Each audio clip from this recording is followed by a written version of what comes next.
Hoy estamos presentes acá para la presentación del libro de Raúl Salgado, quien como coordinador de este libro, titulado La política exterior de los estados latinoamericanos, enfoques, metodologías y casos. Él es coordinador del libro, además de profesor de Flaxo Ecuador. Eh, Antes de darle paso al autor, que creo que tiene mucho que decirnos acerca de lo que significa o lo que busca o los objetivos de este libro, yo quiero dar algunas pequeñas palabras a manera de introducción de lo que ellos han hecho en este texto. Yo recuerdo, quiero comenzar así, en una reunión de ALACIP que se realizó en el Perú hace ya varios años atrás, una mesa en la cual estaba Andrés Malamud, este conocido internacionalista, y él comenzó a hablar sobre cómo se estaba estudiando la política exterior en Latinoamérica. Y recuerdo que él dijo cosas que yo las apunté y me quedaron grabadas, ¿no? Él decía, y cosas que he vuelto a leer en el libro de alguna manera, después de 7 años parece que seguimos hablando lo mismo, digamos, en gran medida. Y él cuestionaba que los estudios de política exterior, obviamente no todos, pero los estudios en política exterior en América Latina eran demasiado descriptivos. Digamos que la metodología descriptiva no está mal, pero hacía falta mayor contenido teórico, mayor contenido metodológico. Él también decía que había mucho énfasis en lo empírico, de ahí el dominio de las investigaciones por parte de los diplomáticos, por ejemplo, ¿no? Que hacen básicamente estudios empíricos a partir de su propia experiencia. Y él decía, eso hay mucho en Latinoamérica, mucho descriptivo, poco teórico, metodológicamente pobre, mucho empírico, trabajado principalmente por diplomáticos, y también mucha coyuntura, es decir, muy coyuntural, ¿no? Y algunas veces, sobre todo en una región como la nuestra, donde hay casi todo por hacer, ¿ok? Creo que la coyuntura no debe comernos, decía él, ¿no? El, el, el, el, el desarrollo de la investigación. Creo que hay muchos temas al margen de la coyuntura que merecen ser estudiados. Por ejemplo, todo lo que hay por hacer en torno a temas que Raúl menciona en el libro, como la paradiplomacia.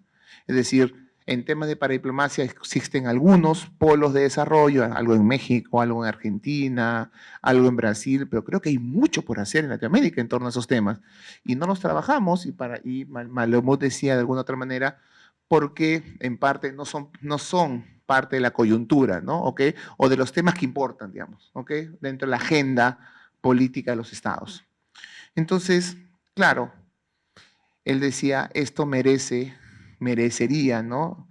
Ser solucionado, deberíamos avanzar en esas líneas. Y claro, y eso lo dijo o lo escuché a Malamud en el 2015, cuando se hizo la CIP en el Perú. Y cuando uno lee el libro del 2023, parece que seguimos hablando de los mismos problemas, digamos, ¿ok? Las mismas características se encuentran presentes todavía. Hay mucho por trabajar en materia de investigación. Y justamente lo que este libro busca, creo resumirlo en dos grandes objetivos, creo yo, o por lo menos eso es lo que yo he interpretado, busca, por un lado, estudiar o hacer análisis de política exterior, para los que nos gusta la política exterior, de una mirada más científica, diríamos, tratando de utilizar herramientas teóricas, tratando de usar marcos metodológicos mucho más finos, de todo tipo, desde cuantitativos hasta cualitativos, porque van a encontrar de ambos en el libro. Pero también quiere, y creo que eso es importante, también quiere demostrar la necesidad de que los estudios en Latinoamérica se pueden realizar en diferentes ámbitos. ¿A qué me refiero? Si uno revisa el libro, el índice, va a encontrar una recopilación de capítulos, cada uno con marcos teóricos distintos. Cada capítulo tiene un interés por desarrollar en la primera parte del texto el marco teórico, el marco metodológico, pero además aplicando estas herramientas a casos latinoamericanos, de la agenda latinoamericana. Y ustedes van a encontrar, y lo tengo acá, son exactamente 10 capítulos, 14 capítulos, ¿ok? De los cuales obviamente algunos me gustaron más que otros, y básicamente porque uno entiende o encuentra mayor atención en temas que uno mismo trabaja, más que otros, y que usan herramientas metodológicas que uno trabaja más que otras, ¿no? y que ya hay capítulos muy interesantes, ¿no? Como el capítulo sexto que habla y compara el buen vivir ecuatoriano y el vivir boliviano utilizando metodología comparada y además tratando de analizarlo a partir de todo este espacio en análisis de política exterior que hace énfasis en los aspectos internos y externos que condicionan la política exterior. Entonces resulta súper interesante ese capítulo, o el capítulo 7, ¿no? En la cual mucho más teórico nos desarrolla pues lo que es la política comparada en política exterior, planteándose preguntas básicas: ¿qué se compara? ¿Cómo se compara? ¿Por qué se compara? O el capítulo que desarrolla Raúl sobre Perú y Ecuador. Hay dos capítulos sobre Perú y Ecuador, pero uno lo desarrolla Raúl y utiliza herramientas constructivistas para tratar de entender pues cómo fue posible o en qué escenario fue posible la negociación entre Perú y Ecuador post conflicto del CNE para el año 95 hasta el año 98, tratando de entender los cambios en las identidades en Ecuador a partir del conflicto del 95 y aquellos elementos ideacionales que están entre Perú y Ecuador que fueron fundamentales, según las fuentes que le he encontrado, para llegar a un acuerdo. Entonces, la verdad es que creo que hay una serie de capítulos que reúnen marcos teóricos distintos y es que y, y es que además de un tema personal, porque yo trabajo política exterior peruana y trabajo temas regionales relativos, yo también lo veo desde otra óptica, y es la óptica de lo que es nuestra nueva carrera en relaciones internacionales. Y es que ya lo que Raúl también desarrolla, ya acabando el texto, como uno de los grandes retos, Raúl habla de 3, 4 retos, y uno de esos retos justamente es que nuestros estudios en relaciones internacionales en pregrado y posgrado deben incorporar, ¿no? Y lo dice en la página al final, ¿no? Lo dice al final del texto, debe incorporar pues gran parte de esto, ¿no? Tiene que tener una fortaleza teórica, una fortaleza metodológica, lo que también hemos estado conversando en la facultad, de cómo darle mayor fortaleza metodológica a nuestros estudiantes. Y yo creo que este tipo de textos ayudan en ese debate, ¿no? Y es un debate que también lo vemos nosotros en la facultad, de cómo no olvidarnos de la fortaleza teórica, que es algo que, por lo menos en la carrera que estamos haciendo, que es una nueva carrera, estamos tratando de impulsar mucho, y también el tema metodológico, que es algo que venimos pensando y seguimos pensando en cómo hacer para que para que nuestros alumnos tengan mejores herramientas en ese sentido. Así que creo que yo leí el libro al final, terminando el texto, y al ser parte de un inicio de la creación de esta carrera, me sentía totalmente comprometido en que ese es el camino, y creo que estos libros ayudan en ese sentido. Bueno, habiendo hecho esa pequeña introducción, algo personal, a partir de mi experiencia y lo que es nuestra carrera, ahora sí quiero dar paso a Raúl. Por favor, adelante. Muchísimas gracias, Oscar. Quiero primero saludar a todos los que han venido acá a escuchar lo que vamos a presentar. Y sobre todo quiero agradecer a la PUC Lima y también, por supuesto, a Sebastián, que todavía no viene, bueno, pero llegará. Y especialmente a Oscar por la invitación. Muchísimas gracias por la oportunidad, por la invitación. Para presentar el libro, más bien yo diría antes de presentar, es más bien para compartir con ustedes 3 aspectos centrales sobre este proyecto, ¿no? Voy a comenzar contándoles cómo surgió el proyecto ¿no? Y luego voy a hablar un poquito más del contenido del libro, sobre todo no específicamente enfocándome en el contenido específico de cada uno de los capítulos, porque si no necesitamos mucho tiempo, y luego un poquito más a profundizar a estas reflexiones y hallazgos que mencionaba Oscar en su última intervención. Bueno, yo pasé mucho tiempo fuera del Ecuador, me fui como en 1993, hice todo mi estudio fuera, hice mi PhD en Inglaterra, y en el 2014 me llamaron que si que quiero trabajar en Flaxo, y bueno, le dije que bueno, ¿no? Pues yo soy ecuatoriano y siempre quería regresar. Y cuando llegué en enero, les pregunté, bueno, ahora sí, ¿cuáles son más o menos los cursos que me van a dar a mí para comenzar a preparar mis clases? Y uno de ellos era política exterior. Entonces digo, bueno, ¿dónde están los textos que utilizan ustedes, ¿no? Préstenme el sílabo para ver más o menos cómo daban clases ustedes de política exterior. Y encontré justamente esto, lo que había dicho en ese mismo año Malamud, ¿no? Que los textos, lo que no sé si mencionó Malamud en esa intervención es que primero los textos con los que se enseñaban eran textos en inglés, ¿no? De Hatfield, de Smith, Hatfield, ¿no? Foreign Policy Analysis, ¿no? O los textos manuales de los Estados Unidos, y después de eso habían una gran cantidad de textos de política exterior descriptivos que contaban más bien qué es lo que pasó, qué es lo que ha pasado de una forma muy descriptiva, empírica, pero sin anunciarnos cuál es el enfoque explicativo, cuál es el enfoque teórico, qué teoría utilizamos, qué metodología utilizamos. Entonces, en ese momento yo pensé, primero, que los manuales estaban en inglés, ¿no? Y que sabía muy bien que no más del 30% entendía inglés muy bien. Segundo, que esos manuales desarrollan todo su investigación, su presentación, su reflexión en torno a casos de estudio mayormente europeos, ¿no? Haciendo referencia a los eventos internacionales de la política exterior de los países europeos, Italia y Norteamérica, por supuesto. Y uno de los elementos centrales de la pedagogía es tratar de crear un ambiente cercano al estudiante para que pueda identificar y pueda entender las realidades y las acciones, sobre todo la toma de decisiones de los tomadores de decisiones de política exterior. Y eso no sucedía en los libros, en los manuales, porque, por supuesto, fueron escritos en otro contexto y para otro objetivo. En ese momento dije, algún momento tenemos que escribir algo, desde acá con casos latinoamericanos y con metodologías también variadas. Ese era otro de los problemas, porque mirábamos a los textos escritos desde América Latina.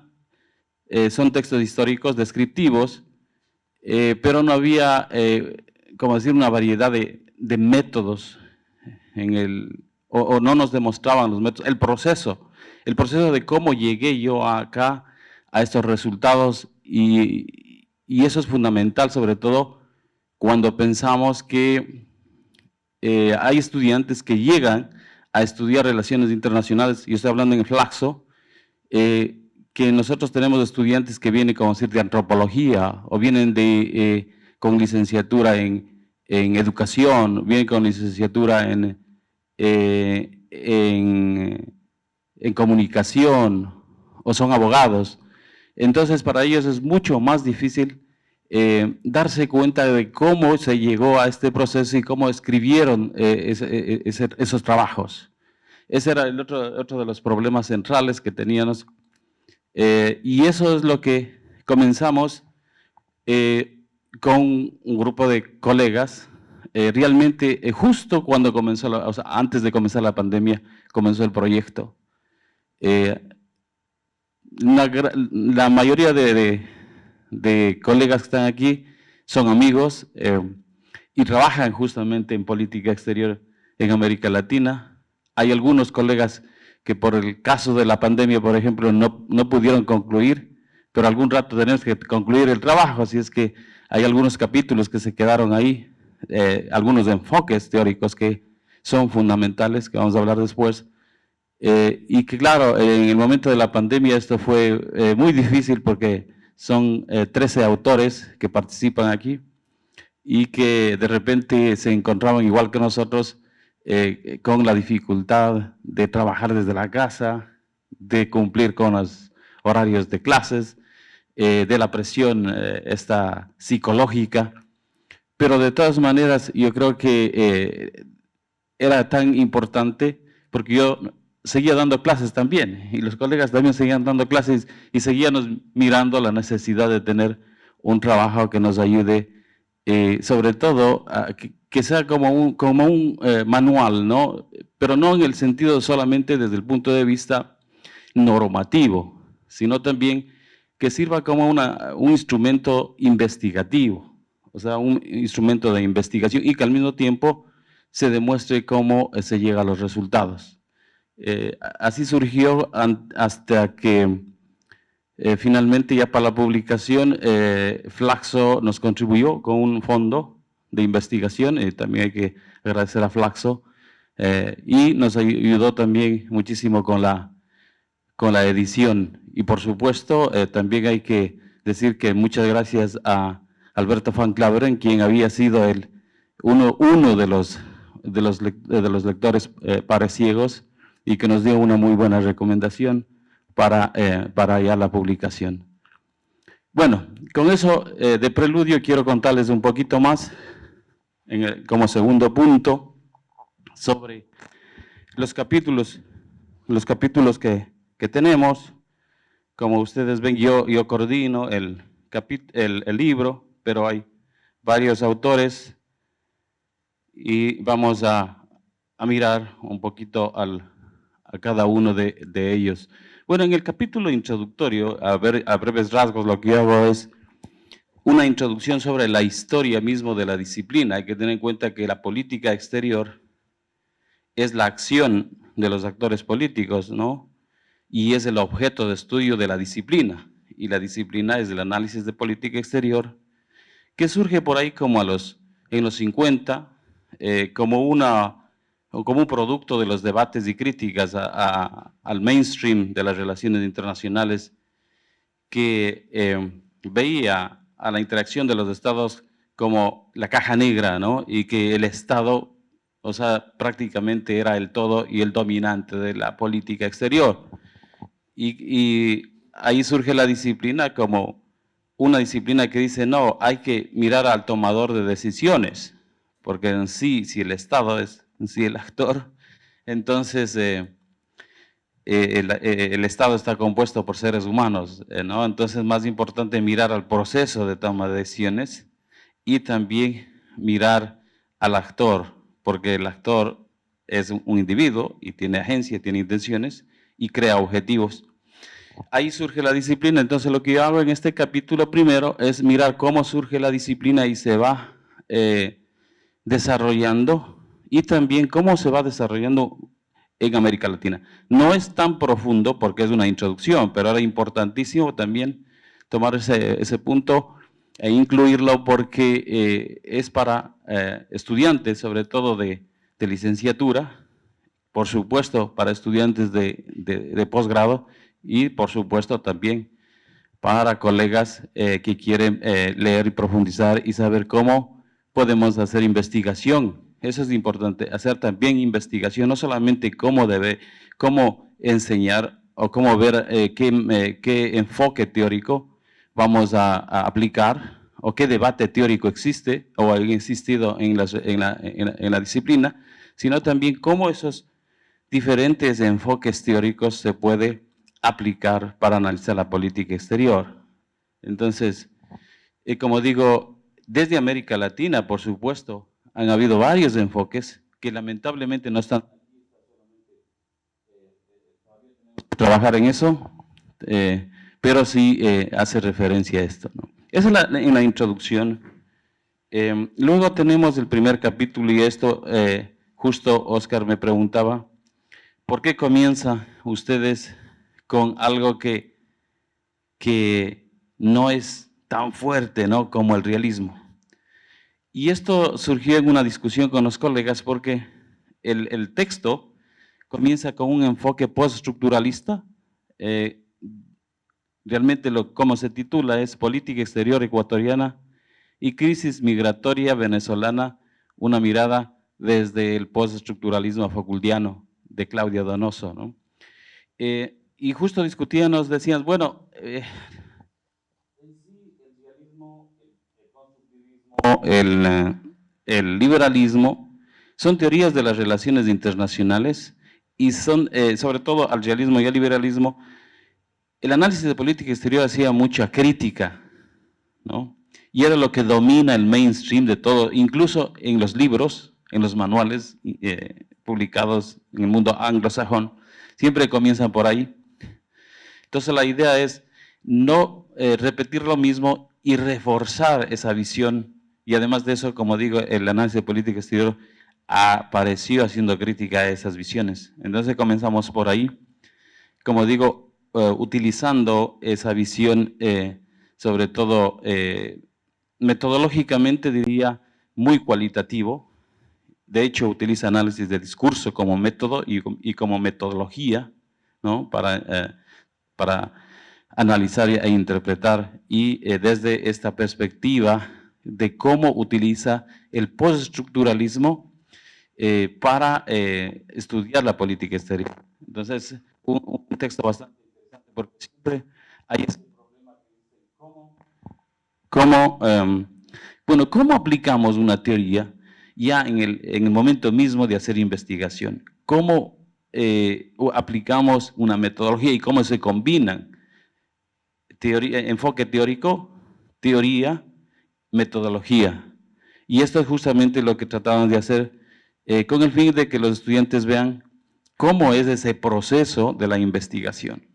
El texto de Claudia Donoso justamente toma ese factor, sobre todo el debate postestructuralista, desde la visión esta de cómo en los discursos se puede demostrar las relaciones de poder y cómo esto pueden utilizar también los tomadores de decisiones, y en este caso es enfocándose en algunos discursos del gobierno de Moreno, calificando a los inmigrantes venezolanos prácticamente como una amenaza para el Estado ecuatoriano y para los ecuatorianos, y tratando de tomar todos los puntos necesarios para poder controlar. Y ahí viene la teoría de Foucault del biopoder. Eso es lo que hace, ¿no? Es bastante interesante. Para los que no conocen mucho o no se han introducido en el postestructuralismo o no conocen muy bien esa filosofía de Foucault, que a veces es un poco densa de estudiar, pero es interesante porque hace utiliza eso. Es muy difícil, pero ella da clases justamente de esa área y lo hace muy bien. Luego tenemos el otro capítulo, el siguiente, el 3, política exterior desde el enfoque de los estados pequeños, comportamiento del Ecuador en la Organización de Países Exportadores de Petróleo 2007-2017. Eso es súper interesante el texto porque en Europa hay un área que se llama Small State Studies, estudio de estados pequeños. ¿Ya? Y justamente mi enfoque en mi tesis lo toma desde ese punto de vista para analizar Ecuador y Uruguay en la construcción de la UNASUR. Entonces me pareció bastante interesante, sobre todo porque la política exterior de los estados pequeños es diferente a la política exterior de los estados medianos y de los estados grandes, por los factores obvios, ¿no? Por la capacidad económica, capacidad militar, capacidad de la diplomacia. Entonces hay que analizarles desde otra perspectiva, y lo que hace este capítulo es demostrar primero cómo surge esa idea de las Small State Studies, de los estudios, y cómo esto se incorpora en el análisis de política exterior, y luego toma este caso para demostrar, ¿no?, desde un estudio cualitativo, cómo el Ecuador actúa dentro de esta organización de los países exportadores de petróleo desde el 2007 hasta el 2017. Y eso hay que tener en cuenta porque si miramos a la cantidad de estados de América, del continente, entonces nos vamos a dar cuenta, sabemos que hay más estados pequeños que estados medianos o estados grandes, ¿no? O diríamos, como dicen en inglés, more small states than middle powers and big powers, ¿no? O the big powers o world powers. Entonces es una visión importantísima para poder explicar por qué un estado pequeño toma decisiones diferentes a los estados medianos, ¿no? ¿Cuáles son los motivos? Entonces, no se puede explicar directamente con los mismos instrumentos las acciones de los estados, ¿no? Luego tenemos el capítulo 4, que es el análisis de política exterior desde la teoría de roles, Ecuador en la Asamblea General de las Naciones Unidas 2007-2016, de Natalia Encalada Castillo. Este lo que hace, este es otro enfoque interesante, sobre todo tomando el enfoque, la teoría de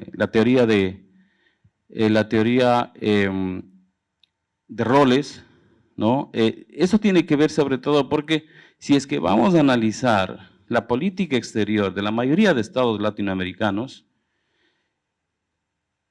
la política exterior está centrada en el presidente y sus ejecutores que están detrás, que es generalmente la Cancillería y el cuerpo diplomático. Entonces, es interesante ver el rol que está jugando tanto el líder, qué tipo de rol está jugando, y también la gente que está muy cercana. Y como digo, el análisis de política exterior siempre ha puesto énfasis en la agencia, o sea, la agencia y cómo se convierte en un objetivo de política exterior, y para eso hay que mirar a los individuos, y eso es justamente lo que hace esta teoría de roles.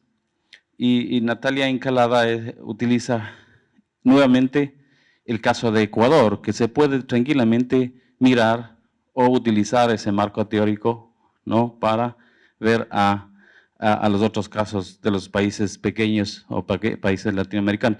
Es importante también ver que Natalia, por ejemplo, ya utiliza una diferente estrategia para analizar los datos cualitativos y cuantitativos que ella usa, porque ella usa aquí, por ejemplo, análisis de contenido cuantitativo, ¿no? Eso era fundamental también, porque nos dábamos cuenta que en los textos que leíamos nos llegaba todo el resultado de la investigación, pero no nos decía exactamente qué metodología y cómo lo hacía. Entonces, el objetivo era siempre tratar de mantener esa descripción de la metodología y aplicación a los casos de estudio. Es interesante cuando lo ven, van a ver también cómo se va desarrollando el texto. Luego tenemos el capítulo 5, que es Cambio y Estabilidad en la Política Exterior de Ecuador y Perú, un análisis desde la teoría reticular, de Luis Córdoba Alarcón. Luis es profesor de la Central del Ecuador, pero hizo su tesis, y esta es una parte de su tesis, de su doctorado que hizo en Salamanca. Esto lo conozco yo muy de cerca porque siempre consultaba y discutíamos. Y lo que él propone aquí en esto es tratar de explicar cómo es posible explicar ese proceso. Cuando hablamos de la política exterior, la mayoría de casos es un proceso y a veces hay un objetivo y no se mantiene, sino más bien hay un cambio. ¿Cómo podríamos explicar? Entonces, lo que él propone es aquí un marco teórico enfocado en la teoría social de redes, ¿no? Él se basa en ese principio de que para explicar realmente la toma de decisiones, si bien es cierto, en la Constitución o en las leyes orgánicas dice que es el presidente el que tiene que dirigir la política exterior, hay una mayoría de casos, hay una red que está detrás de él que juega un rol importante e influencial en la toma de decisiones y que las tomas de decisiones muy raramente se toman de una sola. Por supuesto que hay el one shot decision making, ¿no? Pero por lo general es un proceso y siempre hay cambios. Entonces, él propone ese marco teórico y utiliza una metodología cualitativa, ¿no?, para analizar el caso de Ecuador y Perú, ¿no?, desde esa perspectiva. No sé, a veces me sé pasar mucho con el tiempo, así es que, por favor, está muy bien, ¿no? Ok, gracias. Luego tenemos el capítulo 6, la autonomía en la política exterior del buen vivir y el vivir bien, un enfoque comparativo de Claudia Edith Serrano Solares. Ella es una profesora de la UNAM, que también es profesora en política exterior. Y estaría interesante este tema porque por naturaleza los estudios comparados son positivistas. Pero no es que siempre es así, se hace siempre comparaciones desde otras perspectivas. Y ella proponía, decía, no, se puede hacer estudios comparados interpretativistas y lo vamos a demostrar. Y esto es interesante porque utiliza también un enfoque epistemológico interpretativo, ¿sí? Porque la mayoría, sobre todo los mainstream, son positivistas. Dice, vamos a demostrar cómo hacer estudios comparados interpretativos, tomando estos conceptos del buen vivir, y del buen vivir, sí, justamente, y del vivir bien en el caso de Bolivia, y trata de explicar a lo largo de su texto, por supuesto que por su naturaleza el trabajo es cualitativo y también interpretativo. Entonces, toma estos conceptos para ver cómo estos conceptos son aplicables en la toma de decisiones o en la acción de política exterior de los dos casos.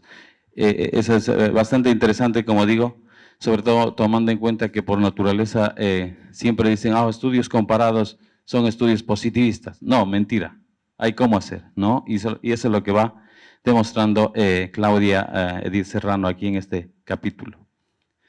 Luego tenemos el capítulo 7, Política Exterior en perspectiva comparada, una visión positivista sobre Argentina y Chile, de María Elena Lorenzini. Ella es profesora en la Universidad de Rosario, en Argentina. Y este sí toma el típico diseño teórico y metodológico de un estudio comparado positivista, ¿no? Y cómo hacen la mayoría, sobre todo en el mainstream, ¿no? Ella se basa en una de sus tesis que había hecho justo para el doctorado, para explicar la política exterior de forma comparada. Y como digo, lo más importante aquí era demostrar a los estudiantes y a los colegas cuál es el proceso y cómo se puede utilizar los enfoques metodológicos, ¿no? Y que hay una variedad de formas de investigar y que hay una variedad de formas de interpretar y que ni el uno ni el otro es el mejor, sino son diferentes enfoques, y por supuesto también demostrar que según el enfoque también el resultado va a tener alguna diferencia, ¿no? Eso es importantísimo. El capítulo 8, Política Exterior desde las teorías marxistas, autonomía y nacionalismo petrolero en Ecuador, durante el mandato de Rafael Correa, de Ramiro Lapeña Sáenz. Ramiro es un doctorante por la Universidad Complutense de Madrid, es español, pero ha vivido un tiempo en Ecuador. Y era interesante porque en realidad tenemos un poco de deuda aquí, porque hay, como digo, varios enfoques latinoamericanos y que se debe desarrollar mucho más y que debemos, como decir, mirar cómo aplicamos esas visiones al análisis de nuestra política exterior, porque eso nos puede a lo mejor ayudar a explicar mejor lo que está pasando. Y este capítulo toma sobre todo el pensamiento de autonomía y las ideas de nacionalismo en el contexto petrolero, ¿no? Para tratar de explicar la política exterior en esa área del Ecuador durante el mandato de Rafael Correa. Por supuesto, la Peña utiliza también esta metodología cualitativa, ¿no? Para explicar este tema. Después tenemos el capítulo 9 de Política Exterior Constructivista, cómo se construyó la paz firmada en Brasilia en 1998 entre Ecuador y Perú. Y esto es súper interesante, a mí me llama muchísimo la atención, porque yo hice el servicio militar en 1989, y nosotros cuando hacíamos el entrenamiento de tiro, ¿no? ponían siempre ahí unos muñecos y le ponían peruano ahí y nos hacían disparar y había una indoctrinación de lo que los peruanos son enemigos, que son los invasores. Pero cuando yo justo vine a Flaxo, me invitaron a algunas reuniones y aquí también me invitó Oscar, y hablábamos de hermanos, de amigos, de vecinos, de que tenemos esto en común, de que tenemos estos proyectos. Y claro, yo soy constructivista desde mi doctorado. Digo, ajá, esto es súper interesante. Aquí hay, por fin se dieron cuenta que tenemos una identidad común. Y además de eso tenemos muchos problemas en común y muchos objetivos en común, ¿no? Justo también me invitaron a participar en estos proyectos binacionales, ¿no? Que justo Rafael Correa había comenzado y no me acuerdo con quién comenzaron, creo que en 2001 creo que había comenzado estas reuniones binacionales y después con Rafael Correa desde 2007 se comenzó a hacer anualmente, ya sea en Perú, ya sea en Ecuador, y se comenzó a discutir los problemas de la frontera, los objetivos que se puede hacer conjuntamente. Entonces, de una yo dije, aquí se utiliza el constructivismo para explicar cómo se iba desarrollando esto, ¿no? El constructivismo por lo general utiliza metodología cualitativa, así es que yo utilicé metodología cualitativa para este caso, ¿no? Y hay que tener en cuenta, ok, alguien me preguntó, oiga, pero constructivismo, usted tiene diferentes formas de explicar, hay diferentes constructivismos, ¿cuál utiliza? Como estoy hablando de explicación, entonces yo hablaba, y en el texto también hablo de el constructivismo de Wendt, ¿no? Que dice que la identidad o elementos identitarios comunes ayudan a construir identidades colectivas y en base a eso a identificar intereses comunes y también objetivos comunes, ¿no? Y esto era súper interesante y súper evidente en esta experiencia, como digo, del cambio del enemigo al amigo, que es parte también del constructivismo. Excelente caso, para mí era casi disfruté mucho realmente, y ayer encontré muchísimos elementos ahí.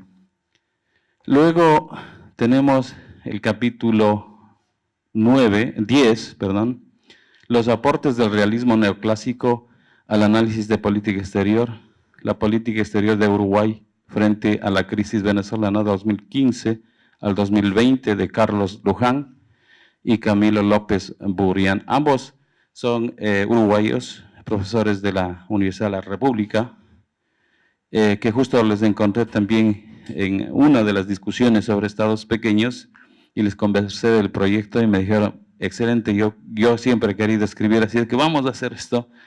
Y ellos se enfocan cómo el gobierno uruguayo utiliza una variedad de elementos que se encuentran dentro del enfoque teórico del neorrealismo, no es del realismo clásico o neoclásico que le llaman ellos, y cómo esto se va a adaptar, ahora sí a adaptar, igual del constructivismo se va a adaptar para el análisis de política exterior.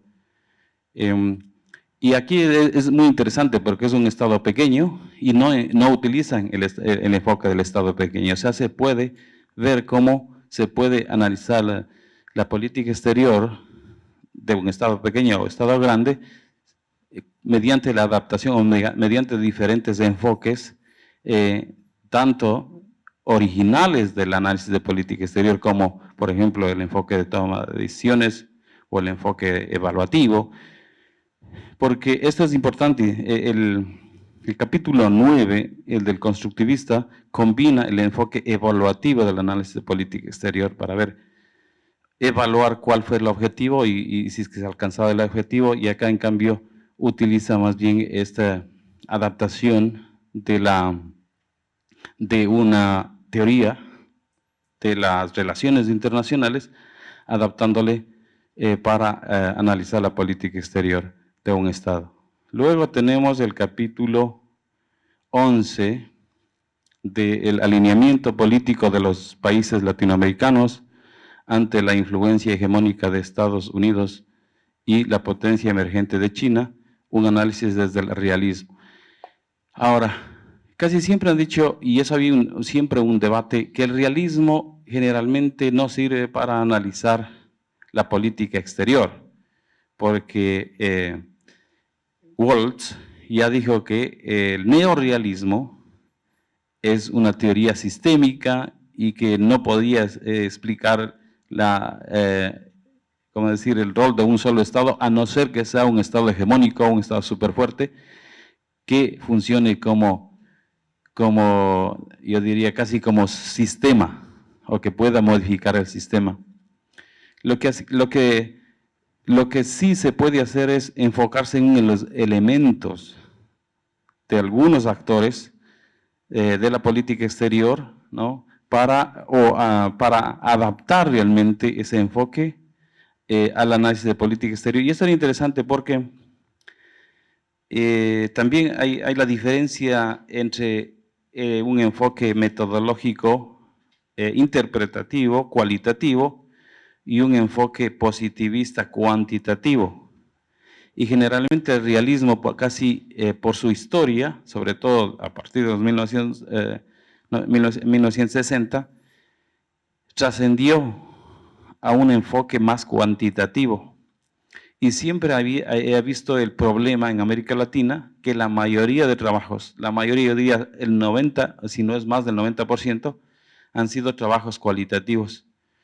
Era súper importante demostrar cómo se hace un análisis cuantitativo en política exterior, y ellos justamente, estos dos autores utilizan esta metodología cuantitativa para explicar la política exterior, y eso era uno de los problemas graves en en Flaxo también, porque nosotros no teníamos metodología cuantitativa en las maestrías, y decía, ¿cómo es posible que no haya metodología cuantitativa?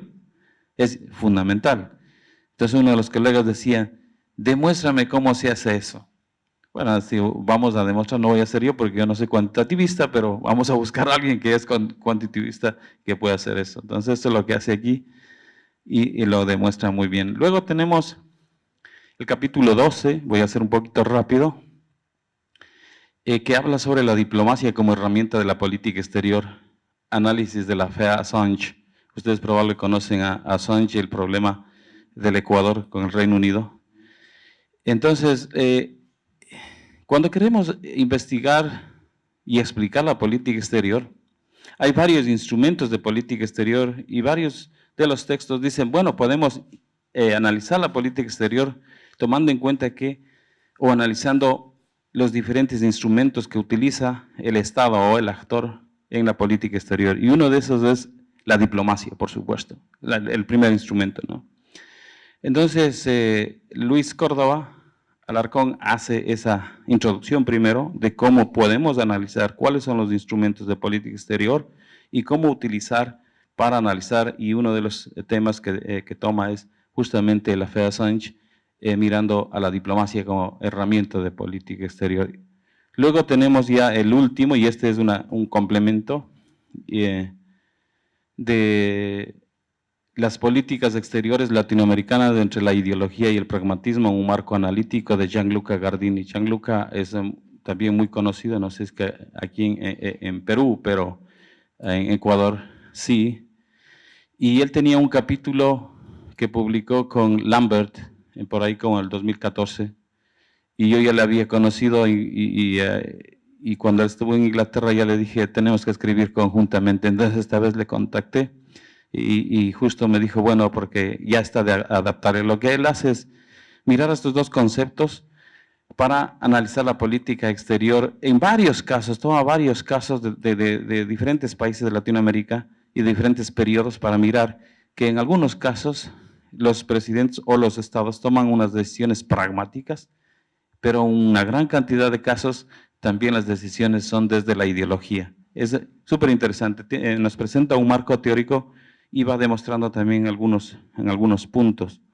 No lo hace en un solo caso, sino más bien generalizando un poco, pero es posible aplicar los diferentes marcos teóricos a un solo caso también. Es bastante interesante para la lectura. Bueno, y ahí culminamos, llegamos a la última parte, justamente ya con el tiempo también, que es las reflexiones en el último capítulo, que más bien lo que hago yo es mirar nuevamente, porque justo estoy escribiendo un artículo sobre cómo se enseña ya las relaciones internacionales y la política exterior en América Latina. Y exactamente vamos, todavía tenemos el problema de no aplicar muy bien la teoría y la metodología y de no teorizar. Ese problema, ese punto es fundamental. Todavía no, o sea, nos quedamos en esa idea de que la teoría de la dependencia ya no sirve, ya no es aplicable, pero bueno, eso fue lo que hicieron, que por ahí está Escudé, ¿no? Que por allá está Van Claveren, que por allá está Russell y Tocatlián, y que todavía seguimos discutiendo eso. Pero digo, muy bien, entonces creemos algo, ¿no? Hagamos algo. Además de eso, que ellos ya no quieren viajar. Yo me acuerdo, nosotros invitamos a Russell a Ecuador y decía que estoy mal, no puedo viajar, ¿no? Está un poco difícil, estoy viejo, ¿no? Entonces, ahí también hago una crítica a que no hay un puente entre el Oscar y Russell, ¿no? Para discutir y decir, bueno, qué es lo que es entonces lo que debemos hacer ahora. Esa crítica que hago yo. Y que continuamos todavía pensando en que el mainstream es lo máximo. El mainstream sí es importante, pero para ciertos puntos. Pero nosotros no tenemos ya guerras entre países, entonces no podemos estar utilizando el realismo, ¿no? Hay otras formas de utilizar el realismo y que debemos adaptarle. Que hay muchas áreas, enfoques latinoamericanos, como he dicho, que necesitan desarrollarse un poco más y ver cómo utilizamos, y que necesitamos definitivamente teorizar para poder explicar mejor nuestros problemas que tenemos y nuestras políticas exteriores. Y también, por supuesto, que tenemos que hacer un trabajo más en dos áreas y en dos enfoques teóricos importantísimos de la política exterior, del análisis político exterior, que es la toma de decisiones. El proceso de toma de decisiones es uno de los mainstream del análisis de política exterior y que lamentablemente se cayó por la pandemia, porque uno de los colegas tuvo que sacar el proyecto por enfermedad y por algunas cosas, y el otro también sobre género y política exterior. Es otro que se cayó también por ese mismo problema de la pandemia, pero que estamos trabajando y que estoy seguro que vamos a sacar otro libro para incluir. Eso. Muchas gracias.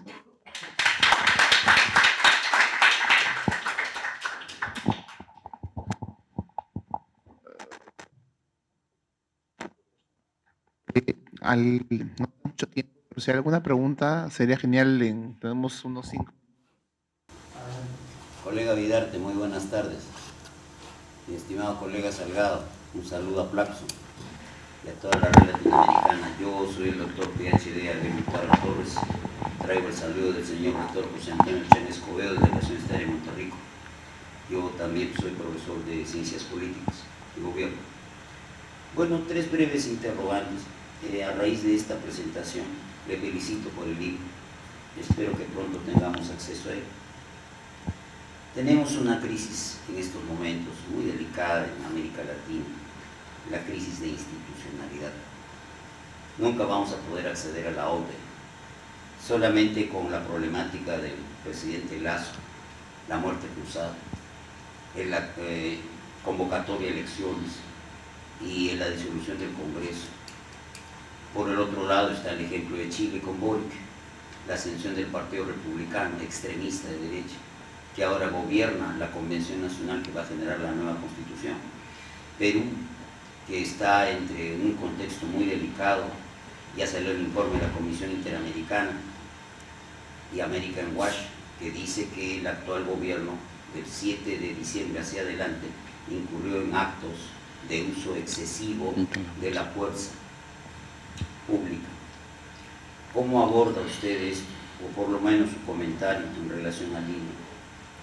Otro tema es el de la crisis migratoria. Estamos en un reciente evento que hemos tenido en el Congreso Nacional y que fue invitado. El impacto social, económico, humanitario de la migración extranjera.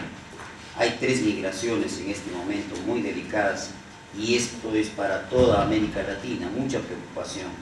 La migración venezolana, la migración colombiana y la migración haitiana. Como usted bien sabe, en la frontera, carabineros con policías peruanos, carretero de bloqueo de carreteras, y urgentemente se convocó a los cancilleres de la región, incluido Ecuador, nuestro hermano República.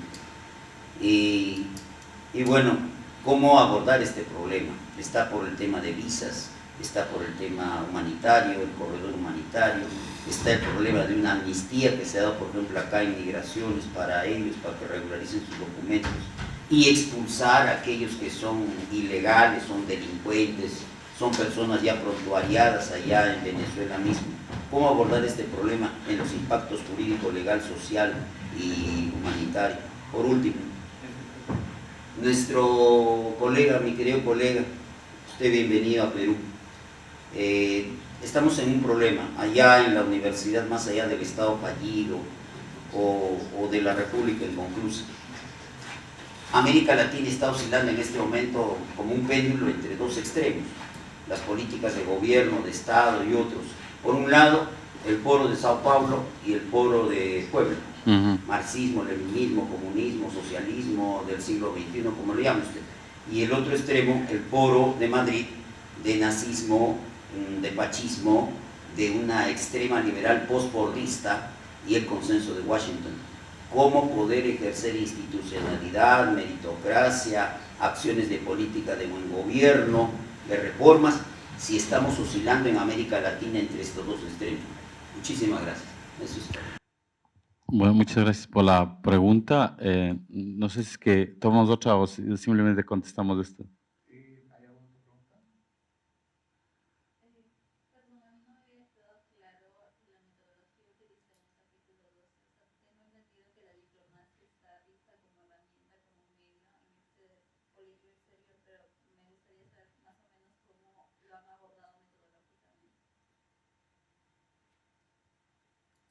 Bueno, gracias.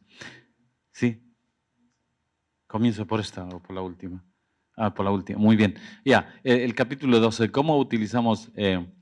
Bueno, Wittgenstein, uno de los autores típicos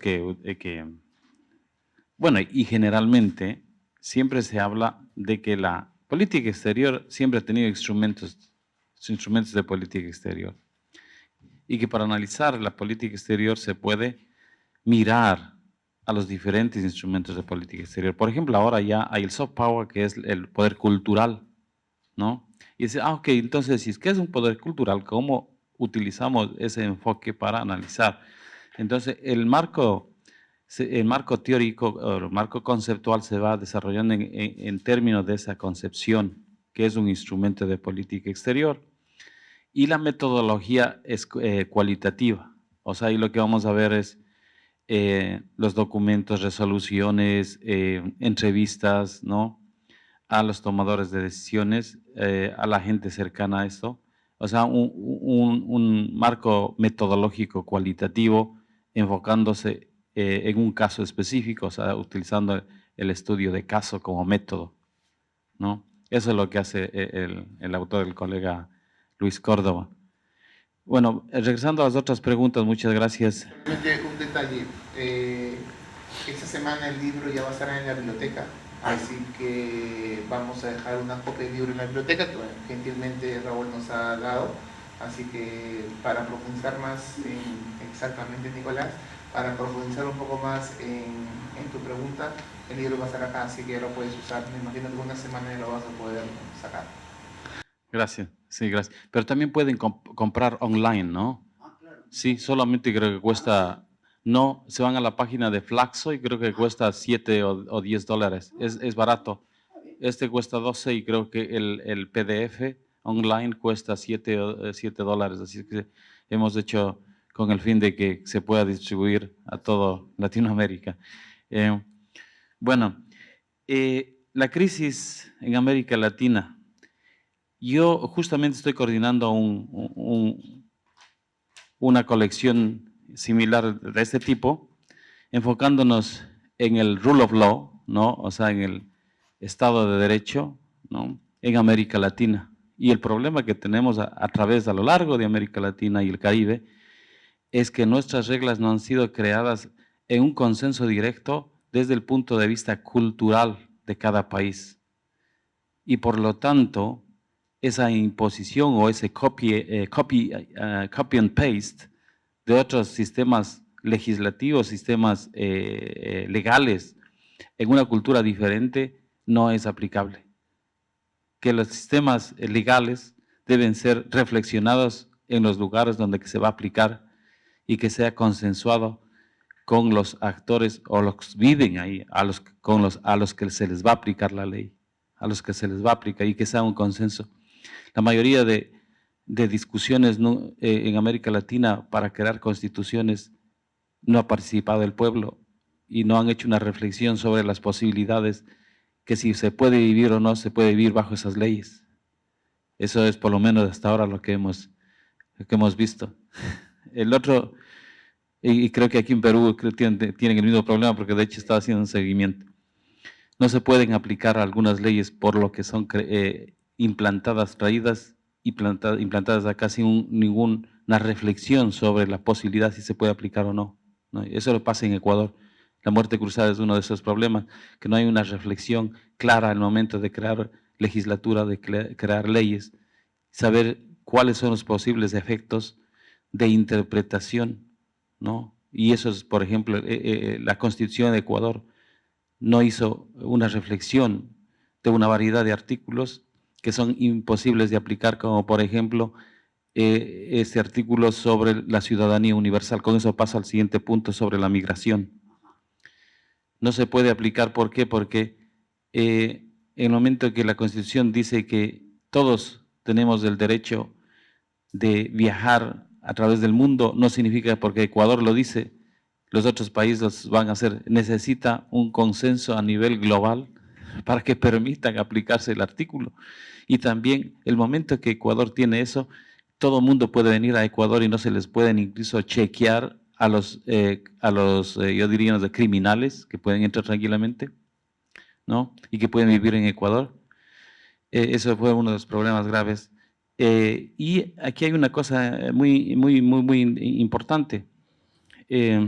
La migración no solamente se da de los venezolanos. El Ecuador ha tenido una migración increíble en los últimos 4 años que aparece a los 1999, 2001, donde que hubo la mayor migración, y de hecho en el último año es el año donde que más ecuatorianos han migrado al exterior, ¿no? Es un problema que tiene que ver más bien con las políticas del interior de los estados, porque la gente no migra por gusto, la gente migra por necesidades y por los problemas que existen en su medio ambiente. Entonces, es un resultado de una falta de política social, una falta de política socioeconómica de los países, incluido el Ecuador, incluido Perú, incluido sobre todo Venezuela, es algo plausible, ¿no?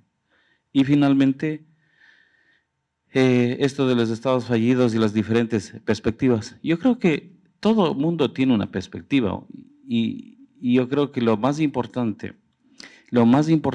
es, yo diría, conocer a los demás y tratar de buscar explicaciones y llegar, como decir, a una discusión, un debate. Por ejemplo, ponerles al foro de Puebla o de Sao Paulo conjuntamente con el foro de Madrid para ver qué soluciones nos dan para solucionar los problemas que tenemos conjuntamente, porque ellos también tienen los mismos problemas que nosotros, ¿no? A ellos también les afecta el cambio climático, ¿no? Entonces, yo creo que hay una separación de estas diferentes visiones y lo mejor que deben hacer es mejor tratar de discutir entre estos grupos para encontrar soluciones que nos afectan a todos, a ellos y a los otros. ¿no? Yo creo que la falta de interacción es el problema. Y al menos el reto con el cambio climático. Exacto. Gracias, Raúl, muy amable. Antes de terminar, recuerden, y repito, el libro está en la página de Flaxo. Se puede comprar online en la página de Flaxo, y para la comunidad universitaria ya va a ser en la biblioteca en poco tiempo, gracias a el aporte de Raúl a nuestra universidad. Y sin más, un aplauso para agradecerle su presencia.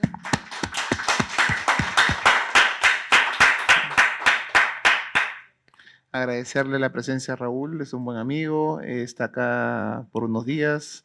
Y nada, agradecerle también su presencia y ya nos veremos en otra oportunidad. Gracias, hasta luego.